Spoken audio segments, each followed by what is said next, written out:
Hello, everybody. Welcome to Microsoft Customer Success Day. Today, we're going to be talking about developing superpowers with Power Apps. I'm Jay Gokhale, a cloud solutions architect at Microsoft. And I'm Kyle Christensen. I'm a senior business program manager in our customer success unit in Microsoft. Before we progress into the presentation too much, I did want to acknowledge DynamicsCon and also just highlight that we will have a chat going throughout this presentation, and we'll jump on live after for a Q&A for anybody that wants to ask some live questions.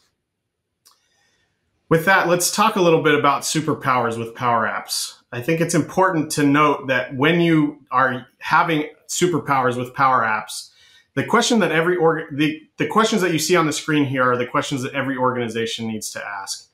What are the solutions that we're going to build on Power App? We're going to build on Power Apps. Who's going to build those solutions? Where are the solutions going to be built? And how are solutions going to be secure and up to date? Now, you recognize I said solutions here and not apps. I want you to think of that as kind of synonymous as we go through the presentation today. Before we jump into the crux of the conversation, though, I did want to talk a little bit about the Power Platform and Dynamics 365 adoption framework. You see this framework on the screen and recognize there's a whole lot of information here. Really, for a customer to develop true superpowers with Power Apps, they really need to go through all of the different aspects, both on the project side and on the project framework side. When we say the project framework, we're really talking about an application or a solution specific. When we talk about a platform framework, we're talking about the all-up tenant architecture that exists for a customer organization. We're not going to get into everything that's on here today, but what we will focus in on is a lot of these critical tasks.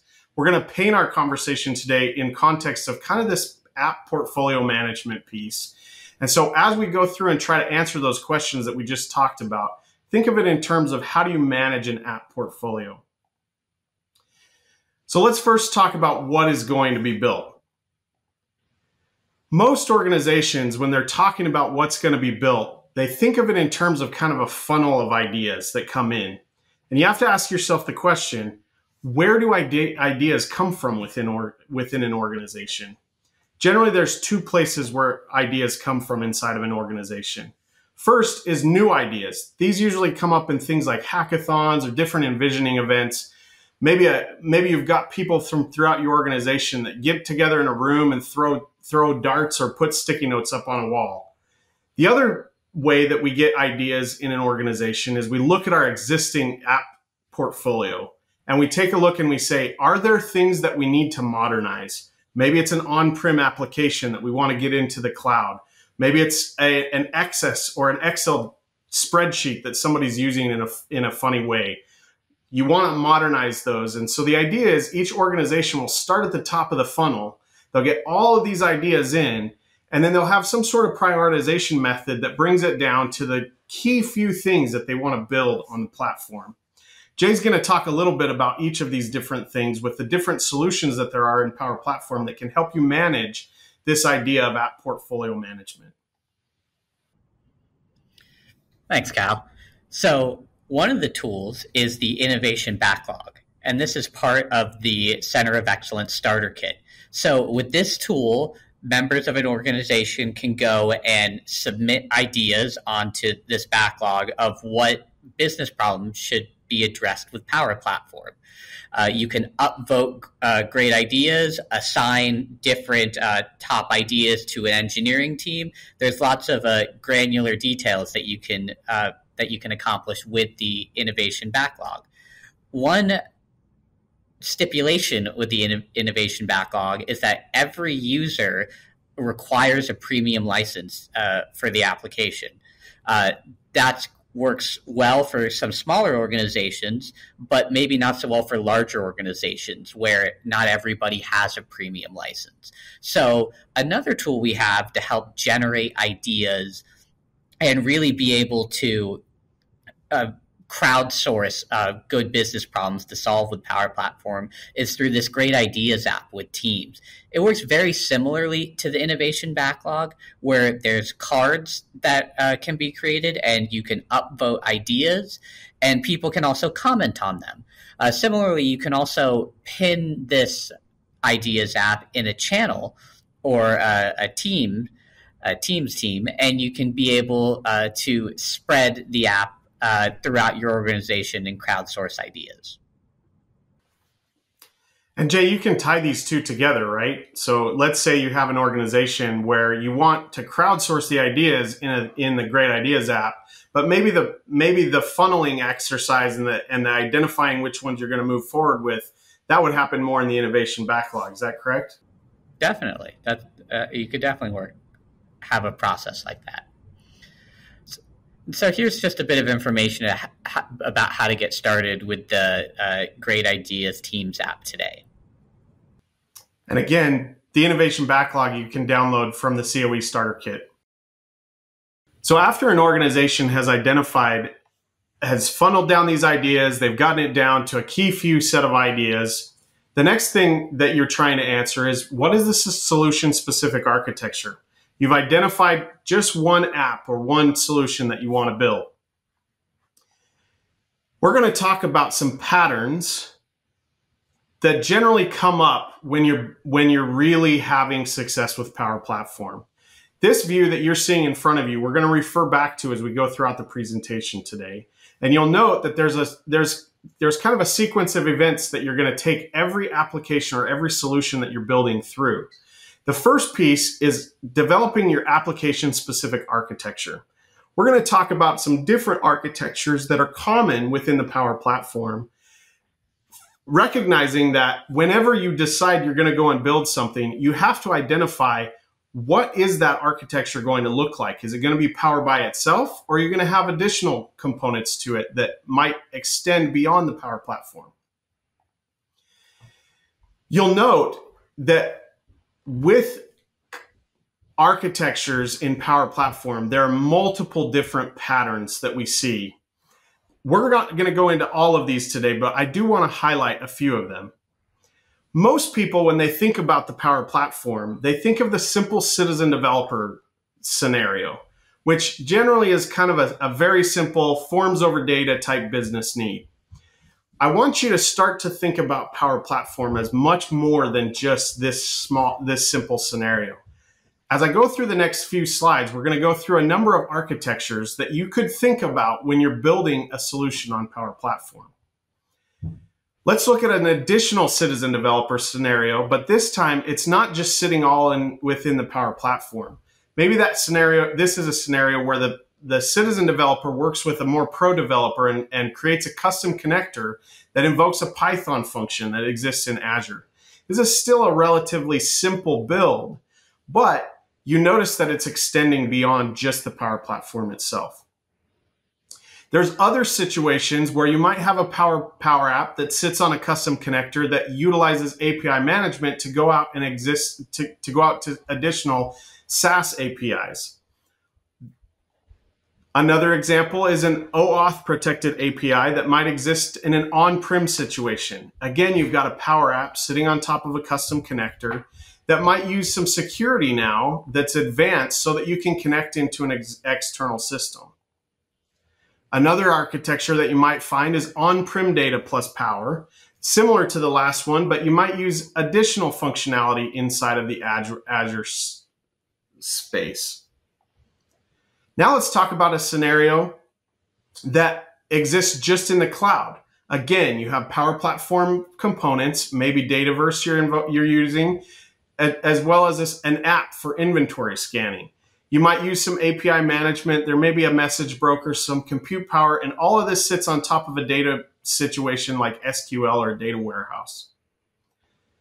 Now let's look at a seventh scenario, an SAP extension. SAP has an express route with Power Platform where you can easily connect SAP into an application as it sits on top. There's an additional, now let's think about a scenario where you're not actually using an app. This is really an automation scenario where maybe you have a Teams situation where you need to notify a user when a certain thing happens. So there's a custom app that's happening over here that's connecting into Azure that then connects to a Power Automate flow that then notifies the user. You might have heard of intelligent QA and bots. These will also be able to be done in Power Platform, and it's an additional architecture that you might want to think about. An even more complex scenario is an electronic document storage. You have Power Platform on the front end and the back end, but in the middle you have an Azure situation. The last example that we'll show is an IT democratization situation. Maybe you have an on-prem SQL database that you want to have a business developer interface with using. So again, we have a custom connector here, and there's multiple Azure functions that are being invoked to help process the data as it goes back and forth between the data source and the user interface. I lied, there's one more. We got the IoT event situation. Here's a situation where you may have devices that are sitting out on a, let's say this is an oil and gas scenario or an energy scenario.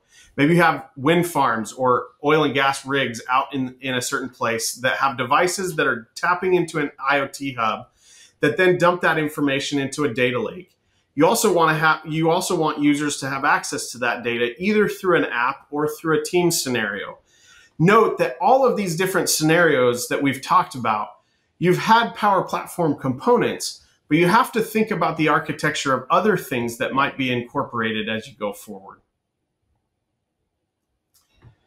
Another scenario is a communication services and power situation, where again, you have a custom app that might be sitting on a certain Azure functionality, and then you enhance that with a Power Platform situation. All of these scenarios are situations that you as a customer want to think through before you just go and start building an app. You want to think about what is the architecture? What are the data sources that I'm going to have to think about tapping into? What's going to happen to the data in transit? Do you need to transform the data? Some of that is really powerful in Power Platform on its own, but when you start tapping into the additional functionalities that come in the Azure space, it becomes even more powerful.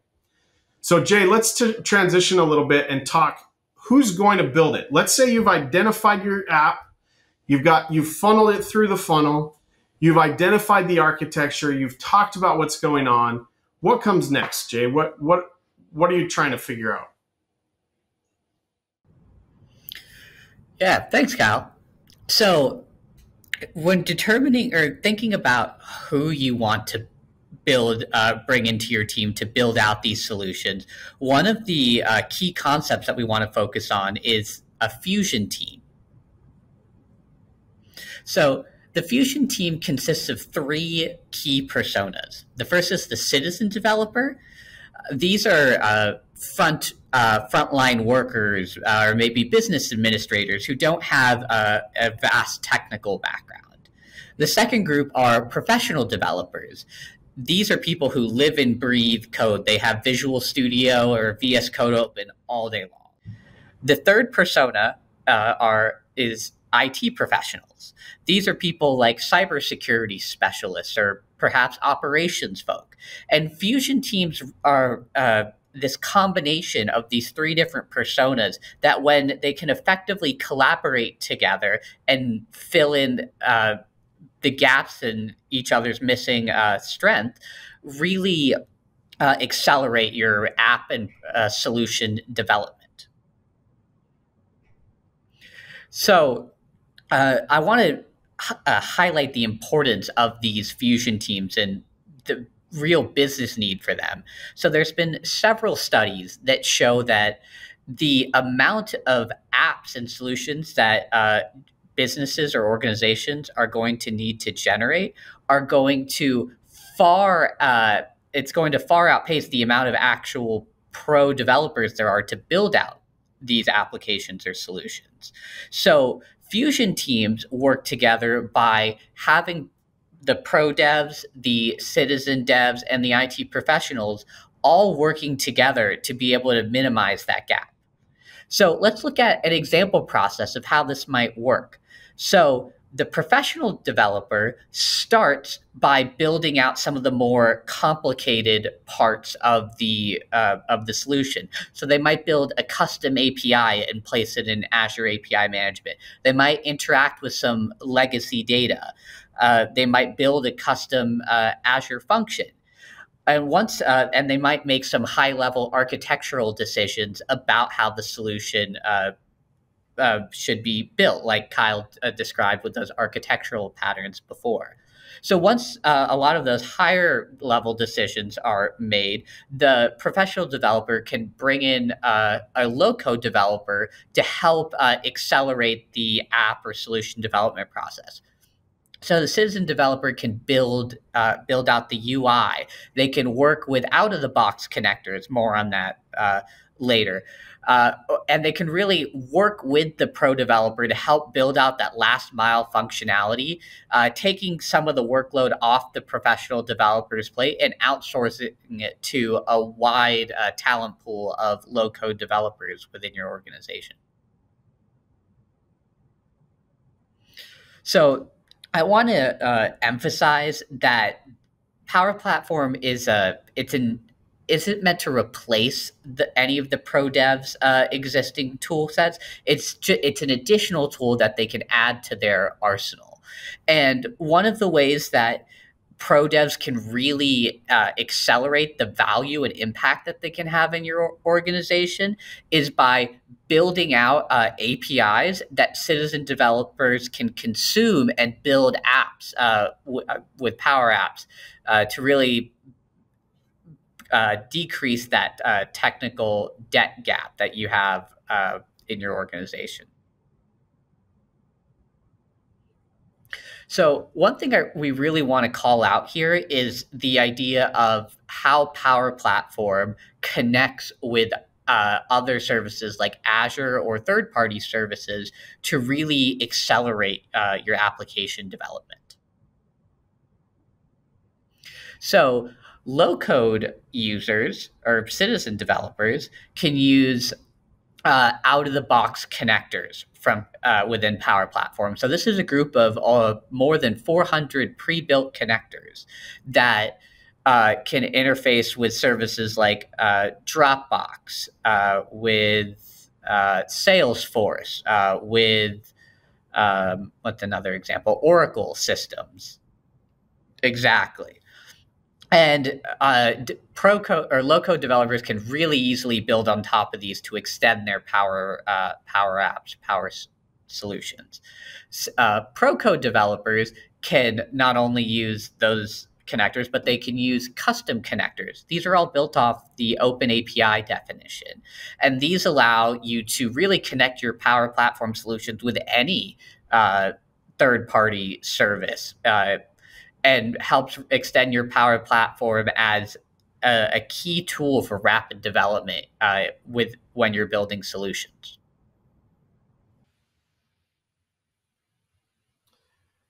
Thanks, Jay. Now let's talk a little bit about after you've determined what you're going to build, then you've discussed who's going to build it. The next question is, where is it going to be built? Let's talk a little bit about that. Let's discuss environment strategy. Referring back to this graphic that we showed before, you've got a development team now. Maybe it's a Fusion team. They've identified an application-specific architecture. Now let's talk about the environment structure for that app. Let's think about it in the context of the broader tenant-level architecture, and also think about the idea of a DLP policy. DLP in this case stands for Data Loss Prevention Policy. So we're getting into security a little bit now. Think of an environment as a container. Every tenant that exists in the world has a default environment. Lots of people have access to the default environment, but also recognize that that environment is the container in which you build. Now, your connectors are going to sit in here. Your connections are going to sit in here. Your data will be connected through here, if not existing within here. Your apps are going to be built in here. inside of the environment, inside of a tenant, you're going to have multiple environments. As we noted before, you'll have a default environment. You might have some developer environments where only one user has access. You may have some critical project environments that have limited access to only the users who need to have access to that information. You might also have business unit specific environments that are set up with dev, test, prod, where you can also add some project development environments that might share some of that test and prod environments. Each organization, when they set up their tenant, they need to have a strategy for how they're going to set up the tenant level architecture. Then when a project comes along, they have to make a decision. For this specific solution, for this specific application that we're building, where is the solution going to reside? Are we going to put it into an existing environment, or is this a critical type application that needs its own set of environments? Those are critical decisions that the team needs to make. Jay, do you want to take a second and talk about the tiers of applications and how that plays into the environment structure? Yeah, of course. So at a very basic level, we recommend that you break your applications into 3 different tiers. So the highest level is your critical applications. These are ones that your business heavily relies on and will cause big issues if they break. These are apps or solutions that should be might need custom environments, might need robust management or auditing processes. And so these can go in either pre-configured environments for critical applications or solutions, or they can have dedicated environments, even a dedicated dev, test, or prod environment. The next level are important applications. These are ones that are important to your business, but maybe not as important as your critical applications. Finally, you have your general productivity applications. These are ones that don't require robust management or application lifecycle management tooling. And these are ones where you might not need to build out a custom environment for, and they can go in your default environment or some kind of personal productivity environment. So advice we have on how to choose what apps or solutions go into different environments. We really want to take 2 things into account. The first is the business criticality of the solution, and the second is the lifetime of the resource. Is this going to be a solution that you just use for a month, or is this going to become a key part? Is this app or solution going to become a key tool that your organization uses for years and years to come?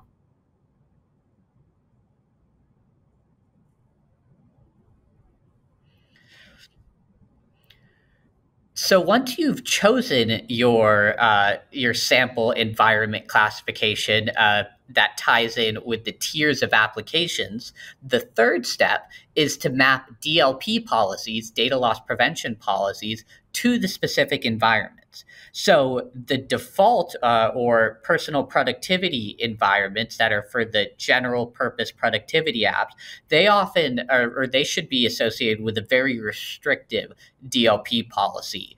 This helps enforce a high level of security.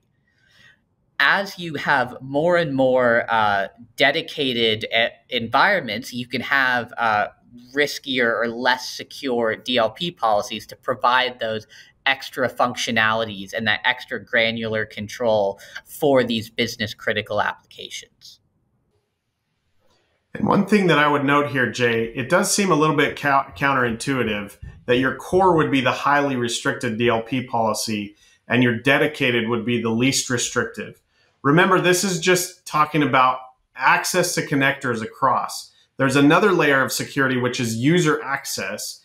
And that might be the opposite, where it's not as restricted on the dedicated or on the core, it might not be as restricted, and it would be much more restricted on user access in the dedicated space.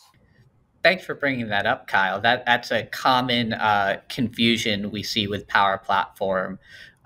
One of the reasons why it's designed like this is because one of the key rules of Power Platform is that everybody has access to apps and solutions in the default environment. So as a result, there's some very heavy security policies that are applied to that.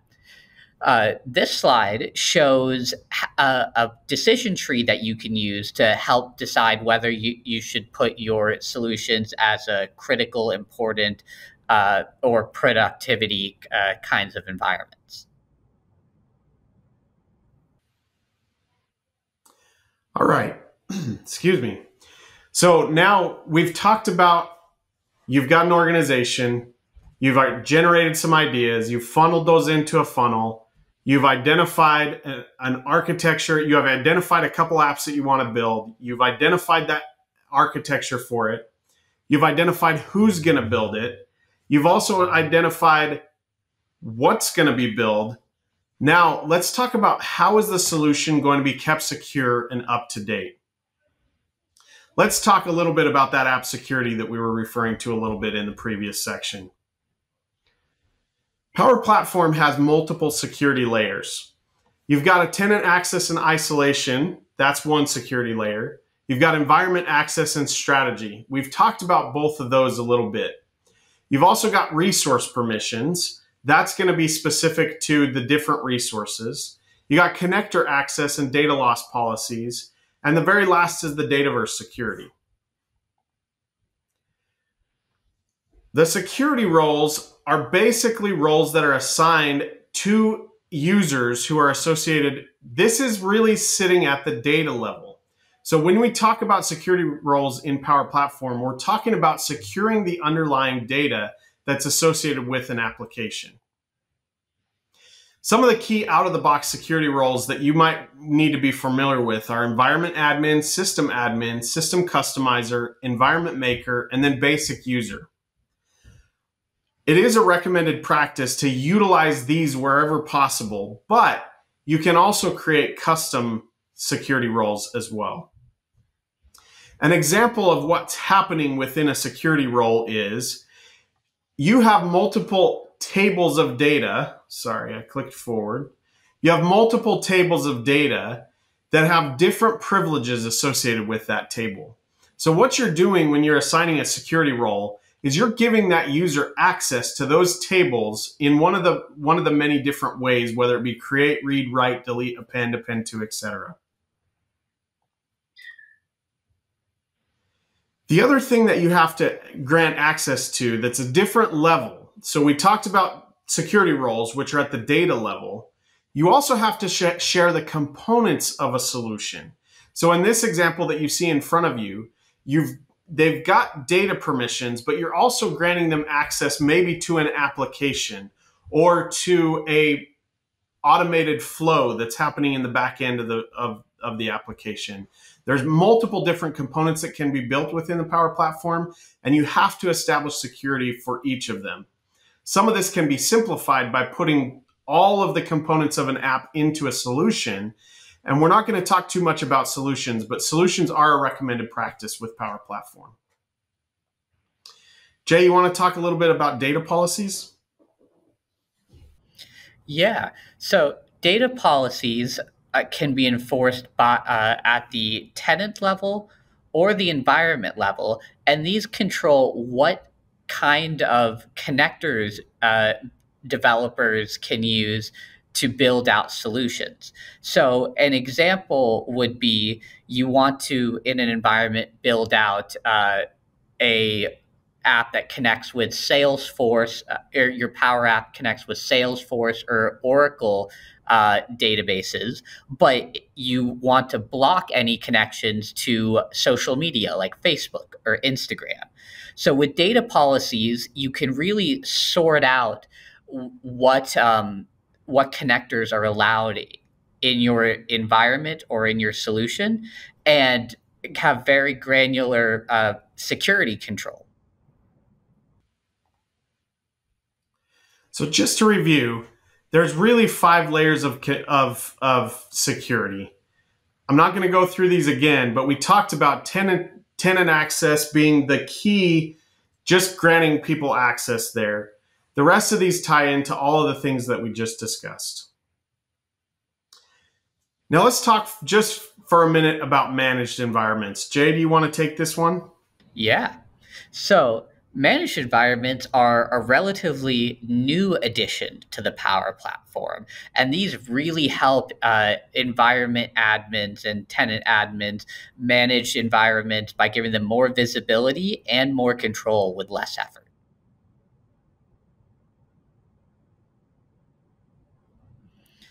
So managed environments have a wide feature set, not all of which are available today, but they allow admins to generate usage analytics, to have licensing reports, to limit the amount of apps and solutions and how they can be shared.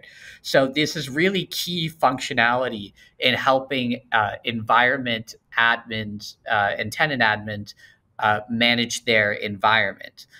One key feature of managed environments is that every user will require a premium license. So that is just one thing to keep in mind. So I want to just address that managed environments are one part of the governance picture, governance and administration picture for Power Platform. But there's also other tools like the Power Platform Admin Center and the Center of Excellence Kit that are all going to be key areas or tools that an environment or tenant admin can go to help administer and secure their Power Platform tenant.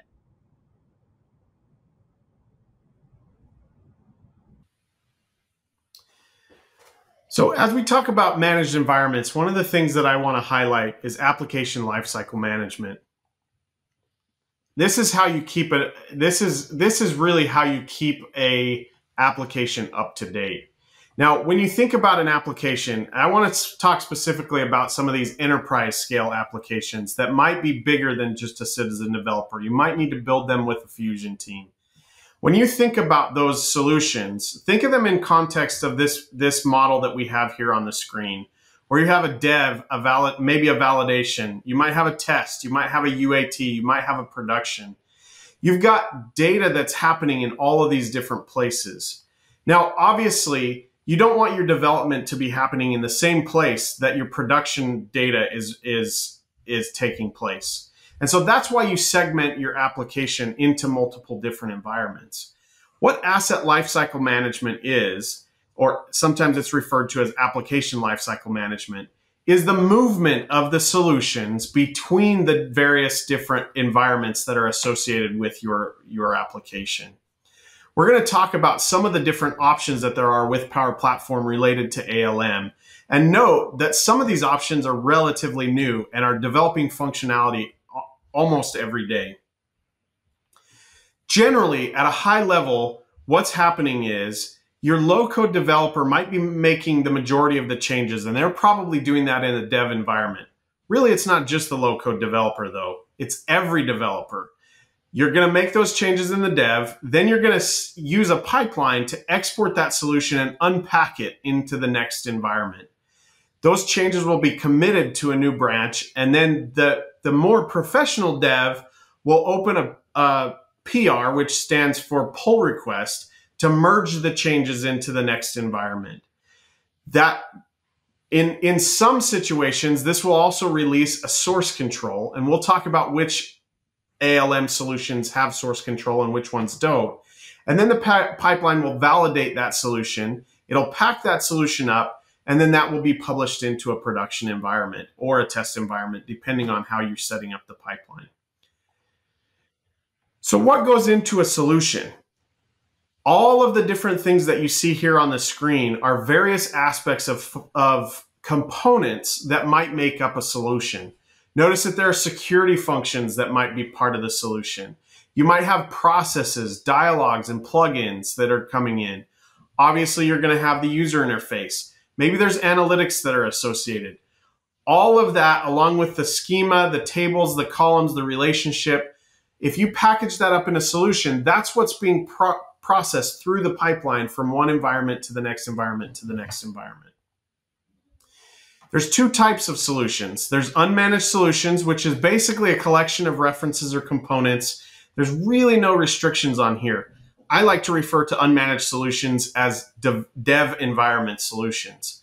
And then there's managed solutions, which these are really a sealed component that once it gets moved to the next environment, changes can't really be made after that. So I refer to these as the test or production solutions. Now, that's kind of a broad description. Sometimes there's other functions that kind of go with unmanaged and managed.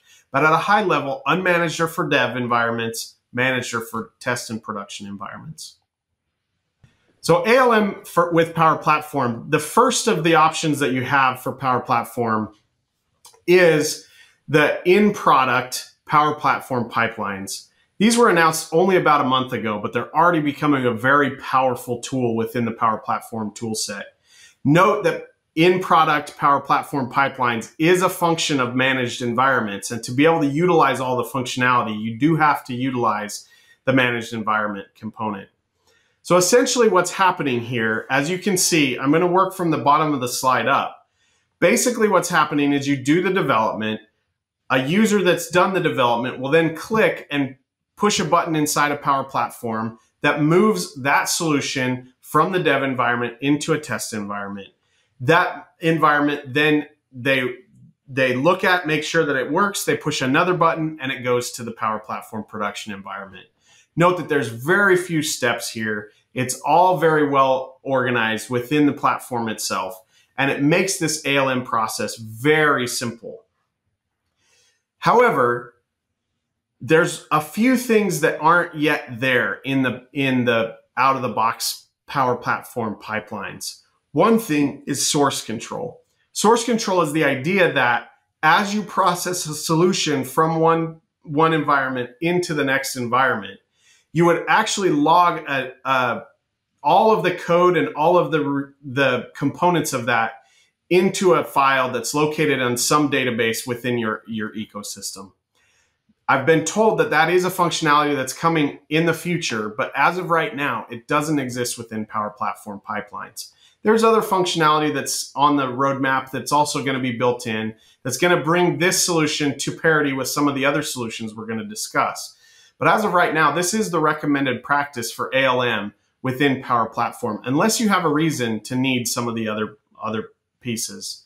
Another function that's really cool about Power Platform pipelines is that there will be a test that's done internal to the Power Platform to check for problems with your solution as it's being deployed. Again, this is just a reiteration of what's happening. You've got artifacts that exist within your environment. You're going to process that. It's going to go to the test stage, QA. Then it'll have some pre-stage components. This is what we're talking about that's coming soon. Then it'll go to production stage prod. And also there's some post-stage conditions that are going to be coming soon. The second option for ALM with Power Platform is the ALM Accelerator.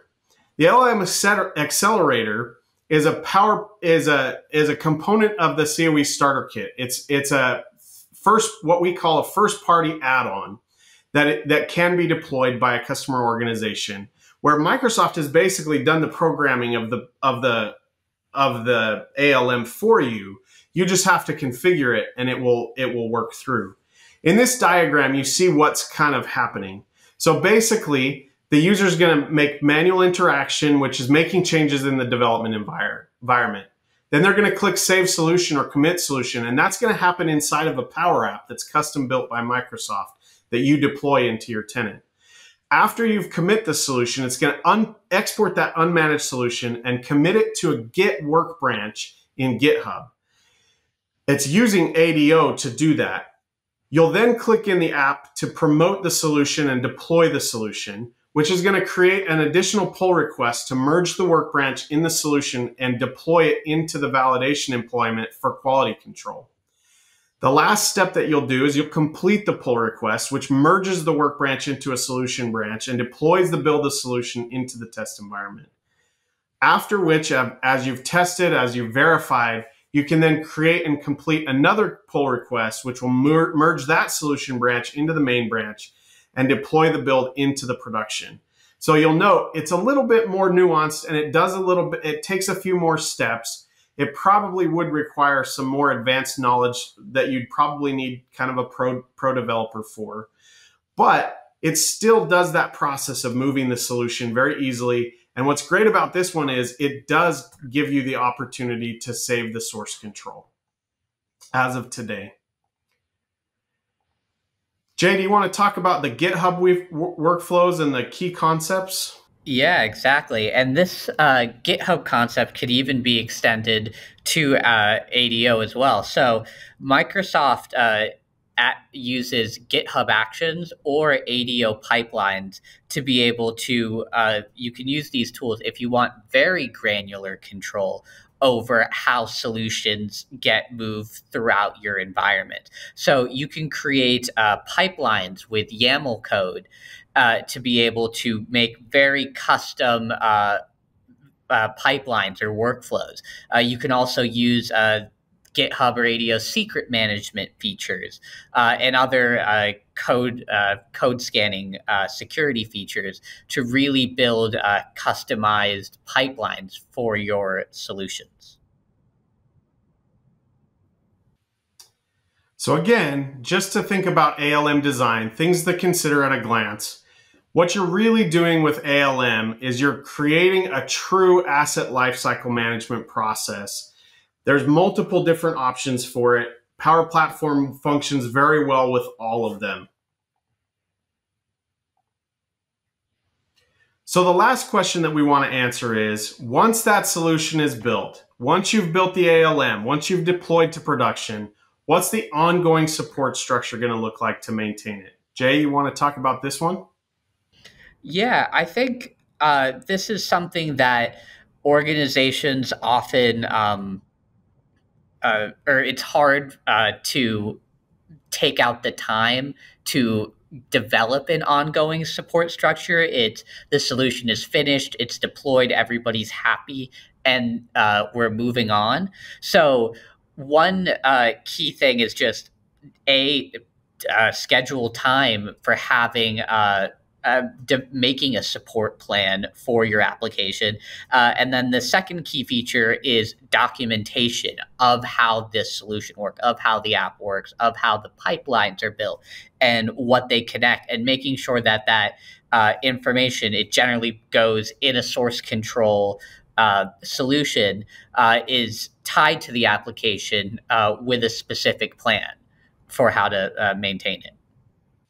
And I would add, you have to harken back to the very beginning of our presentation when we talked about application architecture, establishing a criticality of an app, etc.